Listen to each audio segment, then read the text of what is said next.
최근 텔레비 프로그램 중에 동상이몽이라는 프로가 있습니다. 우리 성도님들 보신 분들 계실지 모르겠습니다. 제가 가끔 TV 채널을 돌리다가 멈춰서 볼 때가 있는데 그 프로를 볼 때마다 드는 생각은 부부라는 것이 참 이상하구나라는 생각을 해보게 됩니다.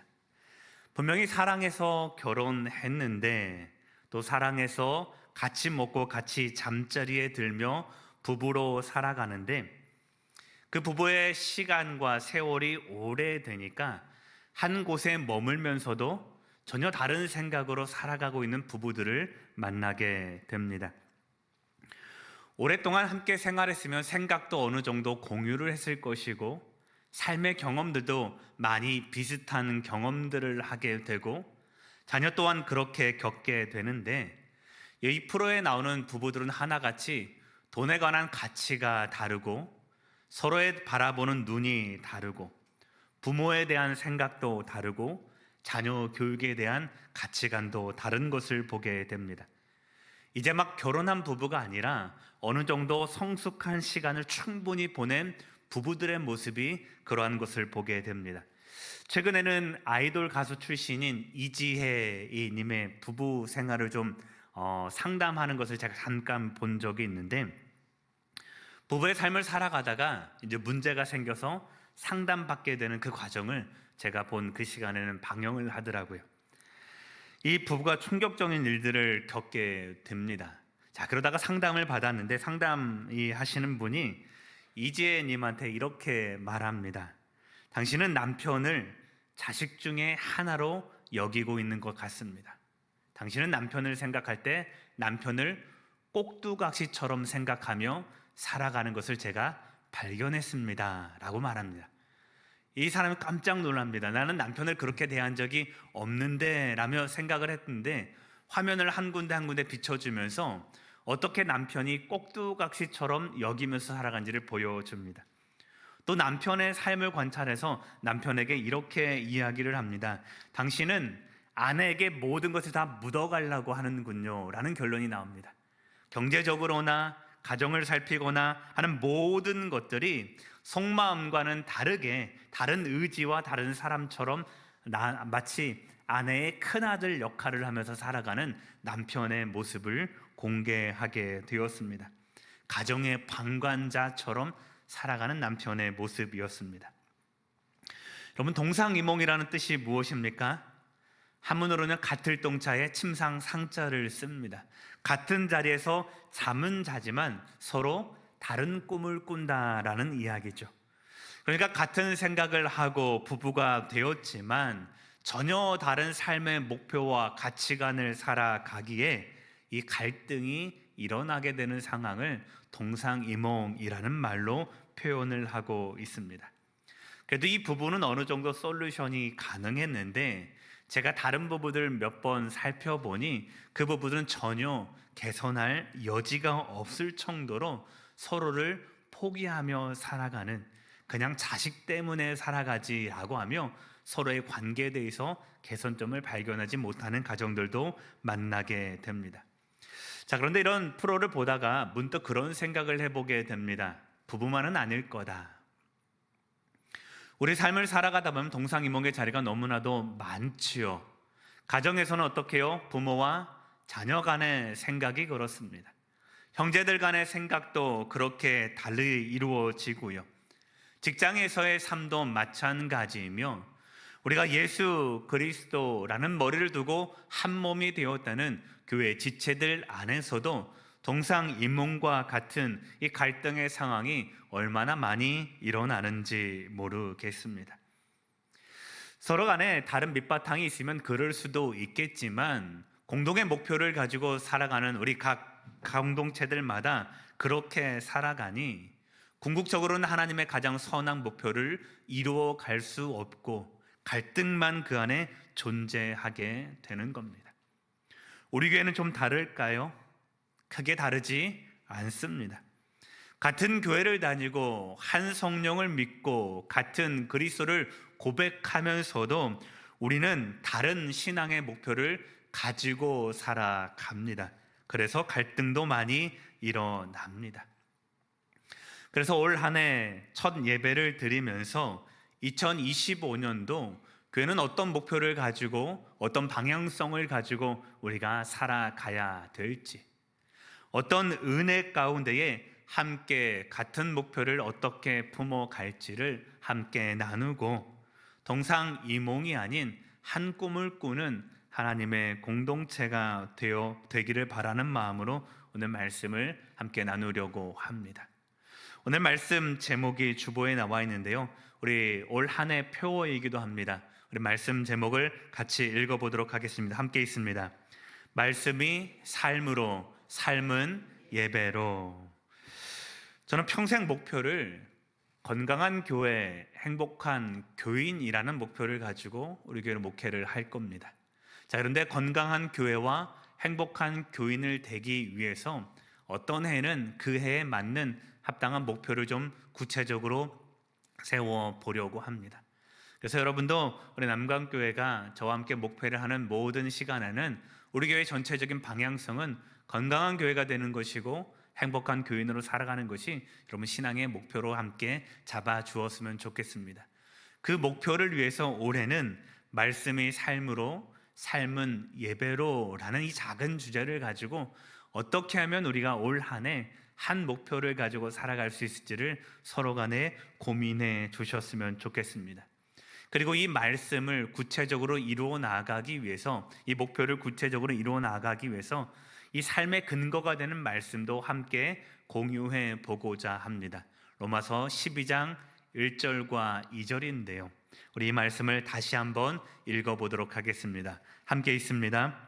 그러므로 형제들아, 내가 하나님의 모든 자비하심으로 너희를 권하노니 너희 몸을 하나님의 기뻐하시는 산 제물로 드리라. 이는 너희가 드릴 영적 예배니라.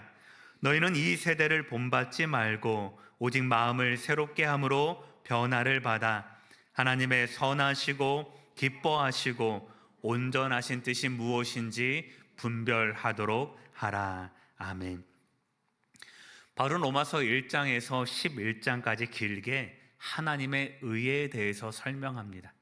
하나님의 의라는 것이 무엇이냐 하면 우리를 구원하시고자 하시는 하나님의 의지, 이 백성들을 구원하시고자 하시는 하나님의 구체적인 사랑의 모습을 의라는 말로 대표할 수 있을 것입니다.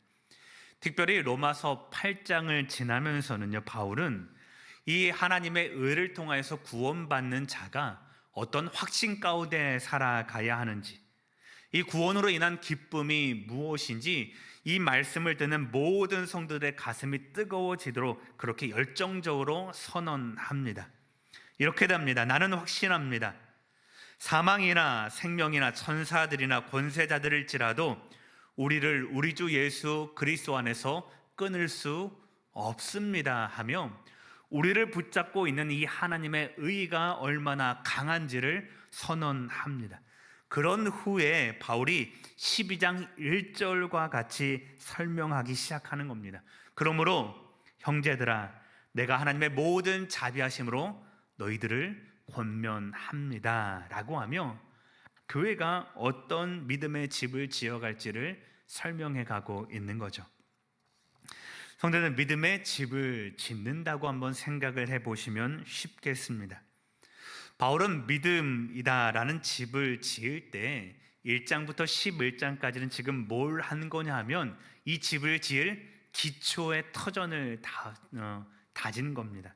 즉, 이 믿음이라는 온전한 집을 짓기 위해서 믿음을 설명하는 하나하나의 교리를 지금까지 11장까지 그 터전을 잘 닦아 두었는데, 이제 터전을 닦아 두었으니 뭘 하면 됩니까? 그 위에 집의 모습의 형태를 가진 기둥을 세우고 지붕을 얹으면 되는데, 자, 구체적으로 이 공사를 들어가기 전에 바울은 다시 한번 이 전의 말씀을 한 줄로 요약하면서 우리 가운데 들려주는 겁니다.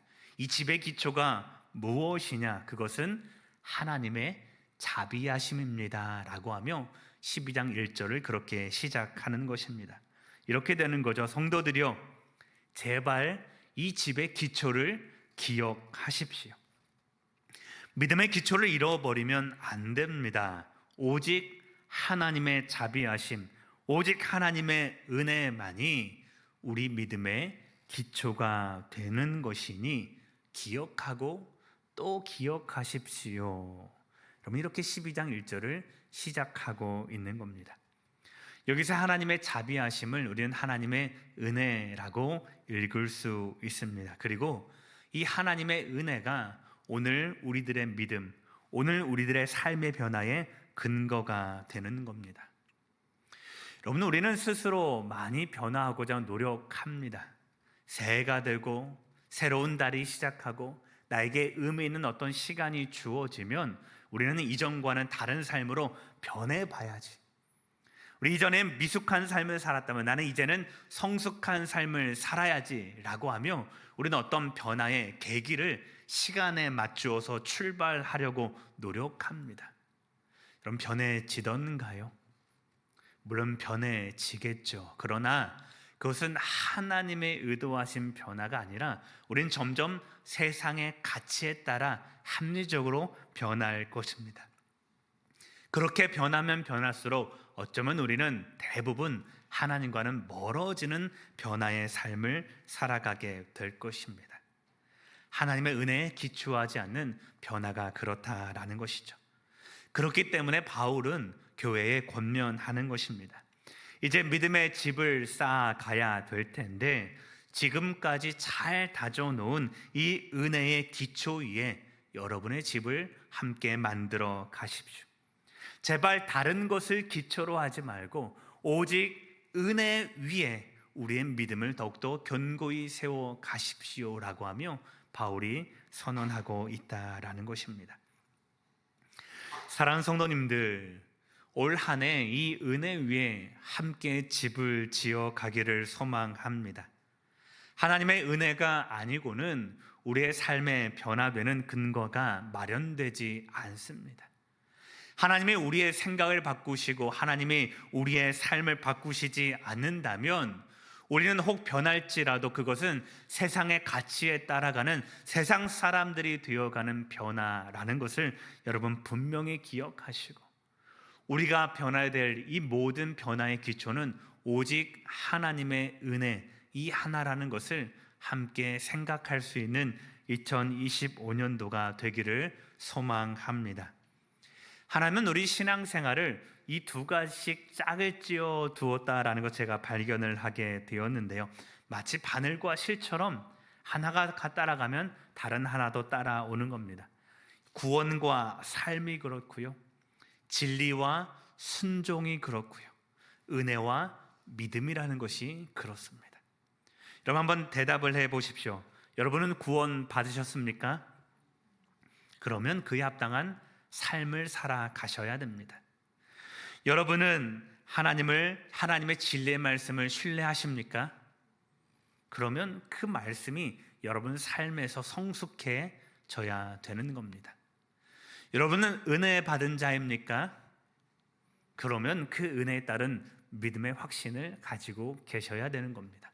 이렇게 둘은 짝지어져서 움직이는 신앙의 원리라는 겁니다. 근데 참으로 안타까운 것은 이 우리의 은혜의 자리와 믿음의 삶이라는 이 것들을 분리해내기 시작했습니다. 하나님의 진리의 말씀과 우리의 삶에서의 성숙이 분리되기 시작을 했습니다. 하나님의 은혜와 우리의 삶에서 이루어지는 믿음의 현상들이 나누어지기 시작을 했습니다. 그러다 보니 우리 믿음이 무기력해지고, 그러다 보니 우리 예배 가운데 들은 이 많은 복음의 이야기들이 삶까지 이어지지 않는 예배 따로, 삶 따로, 은혜 따로, 우리 실천 따로라는 이런 삶의 모습들이 우리가 살아가는 모습이 되어 버렸습니다. 사랑하는 성도님들, 다시 한번 권면 드립니다. 같은 은혜를 품으시기를 바랍니다.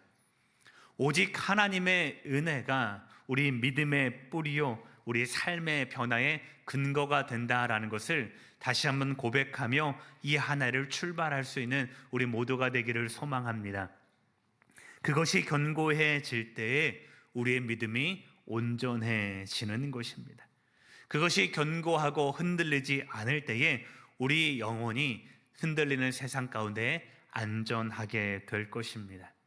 이 은혜로 변화되는 성숙한 그리스도인 되는 2025년 되기를 주님의 이름으로 축원합니다.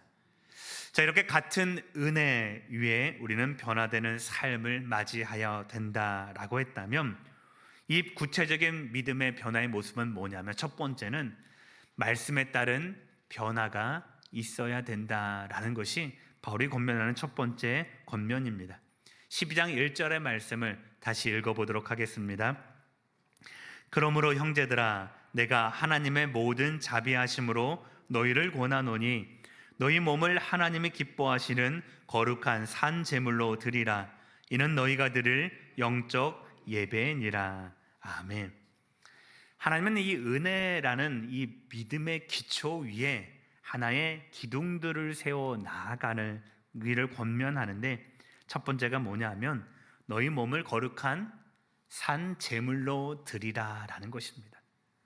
우리 믿음의 구체적인 모습을 설명할 때 바울은 첫 번째로 우리 몸을 하나님의 거룩한 산 제물로 드리라라는 권면으로 우리 가운데 권면하고 있습니다. 여러분, 더 이상 우리는 동물의 피와 동물의 몸을 태워드리는 것으로 예배하지 않습니다. 바울도 그것을 잘 알죠. 자, 그럼 한번 생각을 해보십시오. 여기서 말하는 거룩한 산제물, 몸을 태워서 드릴 수 있는 거룩한 산제물이란 어떤 것을 말하는 것일까요? 우리 몸의 헌신을 말하는 겁니다.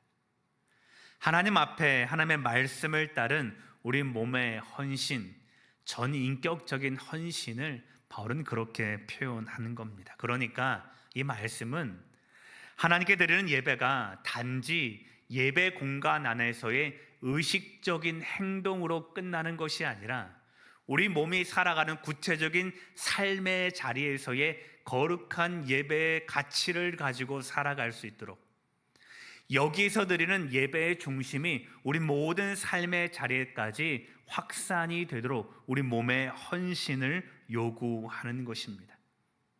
주일 예배를 단순히 이 시간에 드리고 끝나는 것이 아니라 그 예배의 중심을 가지고 여러분 삶의 자리로 나아가시라는 겁니다. 오늘 예배 가운데 들은 이 찬양이 여기에서만 그치는 것이 아니라 한 주간 여러분이 살아가는 모든 기도와 삶의 모습들 가운데에 내가 조금의 시간이라도 있다면 그 모든 시간을 통하여 영광스러운 하나님 앞에 찬양을 드리는 모습으로 이어지게 하라는 것입니다. 내가 여기에서 드린 기도가 있다면 그 기도가 단지 이 안에서 그치는 기도가 아니라 여러분 삶의 모습 가운데 계속해서 되뇌어지는 하나님을 향한 기도의 중심을 가지고 삶의 모습까지 이어지도록 그런 몸의 헌신으로 살아갈 것을 바울은 권면하고 있는 것입니다. 그것이 믿음이다라고 설명하는 것입니다. 사랑하는 성도님들, 이 모습이 쉬울까요? 어려울까요? 어려워요. 당장 내일 아침이 되면 우리는 출근하기 바쁩니다. 한 주를 시작하기만 하면 이번 주에 내가 뭘 해야 되지라는 스케줄표가 꽉 찰 것입니다. 직장에서의 정직함이요, 그리스도인에 대한 너그러움이요, 주님의 삶을 실천하는 그 사랑이요, 나눔과 섬김이요, 아마도 여러분 삶 가운데 거의 찾아볼 수 없습니다. 교회 안에서 생활하는 저마저도 잊어버리고 살 때가 너무나도 많은 것을 보게 됩니다. 그런데 올해는 도전해 보자는 겁니다. 매년 어렵다고, 매 주일 어렵다고, 그래 목사님도 한번 해보시라는 우리의 삶에 대한 푸념 말고 정말로 바울이 믿음이라고 요구했던 그 몸의 헌신을 우리 삶 가운데 한번 도전해 보자는 것입니다. 세상 살아가는 가치를 가장 우선적으로 살아가는 것이 아니라 예배의 중심이 삶의 자리까지 오게 하기 위해서 바울이 그렇게 끊임없이 권면하고 노력했던 것처럼 올 한 해 2025년도 오늘 예배 가운데 선포되는 이 예배의 중심이 삶의 자리까지 이어올 수 있도록 성도님들 한번 도전해 보자라는 것입니다. 하나님 내 삶에 오셔서 나를 좀 따라와 주십시오라는 것이 아니라 내가 한번 내 삶에 내 몸에 헌신을 들어서 하나님께 우리의 모든 헌신을 한번 맞춰가 보자라는 것입니다. 그렇게 하나님의 말씀과 씨름하는 것이 오늘 바울은 예배, 오늘 바울은 그것을 믿음이라는 말로 정의해 가고 있는 것입니다. 성도님들, 막연한 말씀 전하지 않겠습니다. 불가능한 것 이야기하지 않겠습니다. 제가 여러분을 순교의 자리로 나아가라고 등 떠밀지는 않겠습니다. 그러나 우리가 구체적으로 할 수 있는 가장 작은 믿음의 실천, 말씀이 우리 삶의 자리까지 옮겨오는 노력은 우리 올 한 해는 한번 도전해 보셨으면 좋겠습니다. 하나님의 말씀은 그냥 좋은 거야 라고 넘어가지 마시고요, 먼저 그 생각부터 떨쳐내고 말씀만이 내 삶을 변화시킨다는 구체적인 우리 몸의 헌신을 함께 결단해 보셨으면 좋겠습니다. 그래서 제가 한 주간 숙제를 하나 내드리도록 하겠습니다. 우리 작년 이맘때쯤 했던 숙제인데요, 여러분 한 주 동안 커피나 음료를 드실 때마다 속으로 되뇌이셨으면 좋겠습니다. 어떻게요? 저를 한번 따라해 보십시오. 말씀이 삶이 되게 하자. 무언가를 마신다면 여러분 꼭 한번 속으로 되뇌이셨으면 좋겠습니다. 말씀이 삶이 되게 하자. 커피 안 드시는 분도 있잖아요. 그럼 어떻게 할까요? 하나의 구체적인 상황을 한번 설정해 보시죠. 나는 집을 대문을 열 때마다, 집 출입문을 열 때마다 난 항상 외칠 거야. 어떻게요? 말씀이 삶이 되게 하자. 사랑하는 성도님들, 아주 작은 약속이고 아주 작은 결단의 모습이지만 여러분 그 일이 매일 되풀이되면 어떤 변화가 일어날까요? 기대해 보자는 겁니다. 내가 내 스스로 변하는 것이 아니라 말씀이 삶에 되게 하는 이 거룩한 변화는 성령 하나님이 이끄시는 변화일 것이라 라는 기대를 품고 하나님이 올 한 해 나를 어떻게 변화시킬지, 그 말씀이 어떻게 내 삶에 적용시키실지 그 성령의 이끄심을 한번 기대해보는 올 한 해 되시기를 주님의 이름으로 축원합니다. 자, 두 번째는요, 삶의 예배를 첫 번째 말씀을 들었다면 이 두 번째는 예배의 삶을 말씀드렸다면 두 번째는 삶의 예배를 언급해 가고 있습니다. 12장 2절의 말씀입니다. 같이 읽어보도록 하겠습니다. 너희는 이 세대를 본받지 말고 오직 마음을 새롭게 함으로 변화를 받아 하나님의 선하시고 기뻐하시고 온전하신 뜻이 무엇인지 분별하도록 하라. 아멘. 바울이 삶의 예배를 뭐라고 언급하냐 하면 세상의 가치관과 간습을 닮아가지 마십시오라고 말하는 겁니다. 세상에 즐거운 건 많습니다. 세상에 우리가 추구해야 될 가치들도 많이 있을 것입니다. 그러나 그것을 최우선적으로 가치를 두는 것이 아니라 그 모든 삶이 예배의 가치로 하나님 앞에 드려지는 그런 예배가 되도록 한번 살아내 보십시오라고 하며 우리의 삶의 모습 하나하나를 예배처럼 살아갈 것을 바울은 권면하고 있는 것입니다. 조금 다르죠? 예배의 중심을 가지고 와서 우리 삶이 그렇게 살아가는 것과 여러분 나의 밥 먹는 이 행위 하나를 무엇처럼요? 예배처럼 하나님 앞에 나아가자라는 겁니다. 우리 직장 생활도 우리 가정 생활도 관계의 모든 것이 마치 하나님께 예물 드리는 것처럼 그렇게 정성된 모습으로 하나님 앞에서 살아가는 모습으로 살아내 보자라는 것입니다. 그렇게 되면 우리의 삶이 변화될 것이라는 것입니다. 그렇게 살면 우리의 삶이 믿음의 구체적인 모습으로 변화될 것이라는 바울의 권면인 것입니다. 여러분, 한국교회가 점점 힘을 잃어가고 있습니다. 많은 이유가 있겠지만 목회자로서는 계속 생각할 수밖에 없습니다. 뭐 때문이냐 하면 예배 때문입니다.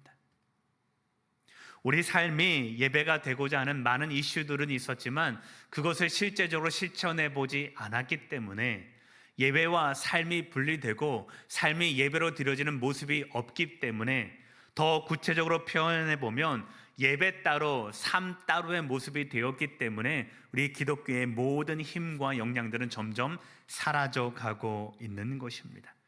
그럼에도 불구하고 하나님은 우리들 가운데 다시 한번 권면하고 있다라는 것이죠. 여러분, 새로운 현실을 맞이하였다면 새롭게 그것 자체를 예배로 드려 가십시오.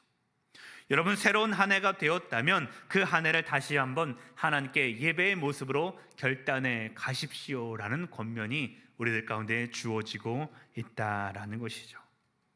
하나님은 왜 이렇게 우리들 가운데 권면하실까요? 기대하시기 때문에 그렇습니다.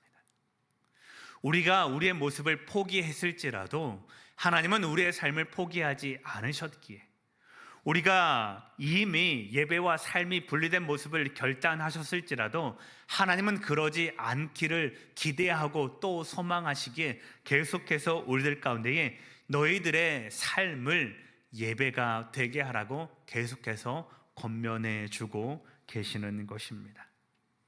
사랑하는 성도님들, 2025년도에는 이 꿈을 가지고 함께 삶을 실천해 나갈 수 있는 복된 성도의 삶 되시기를 소망합니다.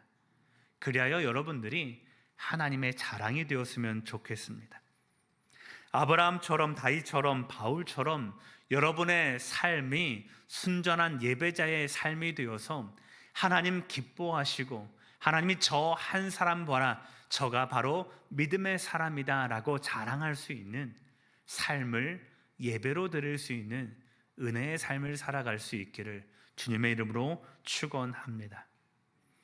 이제 말씀을 마무리하겠습니다. 2025년도 여러분 모든 예배를 삶의 모습으로 확장해 가십시오. 그리고 여러분의 모든 삶을 하나님의 앞에 올려드리는 거룩한 예배의 모습으로 결단하십시오. 그래서 실력 있는 신앙인이 되어 주셨으면 좋겠습니다. 이 안에서만 열심히 찬양하고 이 안에서만 열심히 말씀을 듣는 모습이 아니라 여러분 가정에서 말씀을 실천해 가고 직장에서 하나님을 날마다 경험하며 삶의 모든 자리가 온전한 찬양의 자리가, 예배 자리가 될 수 있을 만큼 말씀이 삶이 되고 삶이 예배가 되는 그런 온전한 믿음의 삶을 살아가시는 성도님들 되시기를 소망합니다. 그리고 마지막으로 한 가지 부탁드립니다. 2025년도에는 신앙의 외톨이가 되지 마십시오. 동상이몽하지 말라라는 것입니다. 같은 은혜의 터전에서 신앙생활 한다면 함께 손잡고 갈 수 있기를 바랍니다. 한 은혜를 누린다면 열매도 같아야 되지 않겠습니까? 한 은혜를 누린다면 친교도 섬김도 열매도 같아져야 되는 것 아니겠습니까? 너무 빨리 가지 마십시오. 믿음은 천천히 가도 되는 겁니다. 너무 늦게도 오지 마십시오. 그러면 외톨이가 됩니다. 그러기 위해서 앞서 가시는 분들은 조금 기다려 주십시오. 함께 가자 해주시면 되겠습니다. 혹 내 걸음이 너무 느리다면 내 손을 잡아다오 요청하시면 됩니다. 그러면 교회는 함께 갈 수 있는 겁니다. 같은 은혜, 같은 과정, 같은 열매. 2025년도는 말씀의 삶이 되고 삶의 예배가 되는 이 모든 과정과 열매를 동일하게 하나님 앞에 올려드리는 거룩한 예배자로 결단하는 복된 성도의 삶 되시기를 주님의 이름으로 축원합니다. 기도하겠습니다. 오늘 말씀을 품고 함께 기도할 때에 하나님의 은혜 위에 믿음을 세워가게 하옵소서. 말씀이 삶의 자리까지, 그리고 우리의 모든 삶은 예배가 되는 신비가 우리들 가운데 충만히 일어나게 하여 주옵소서. 함께 기도하겠습니다. 사랑하는 주 하나님 아버지, 오늘 우리의 모든 삶이 거룩한 예배의 모습이 되기를 소망합니다. 한 걸음 한 걸음 믿음의 길을 걸어 나아갈 때에 그 모든 것으로 아버지께는 영광이요 이 땅 가운데는 믿음의 본이 되는 삶을 살아가게 인도하여 주시고, 우리의 가정과 직장과 삶의 모든 모습들이 하나님의 말씀으로 충만해지는 하나님의 찬양이 끊이지 않는 은혜의 고백들로 넘쳐날 수 있도록 주님 인도하여 주시옵소서. 그리하여 우리의 모든 예배의 터전과 삶의 터전이 말씀이 삶이 되고 또한 삶은 예배가 되는 은혜의 발걸음 걸어갈 수 있도록 인도하여 주시고, 함께 같은 은혜를 누려가며 같은 믿음의 열매를 맺어가는 성령의 은혜로 충만해지는 2025년도 될 수 있도록 주님 인도하여 주시옵소서.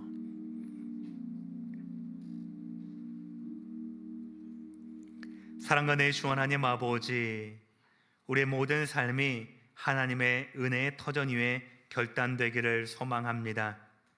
하나님의 말씀이 우리 삶의 자리까지 확장되고, 우리가 드렸던 모든 예배의 중심이 우리 삶의 자리까지 이르도록 인도하여 주시옵소서.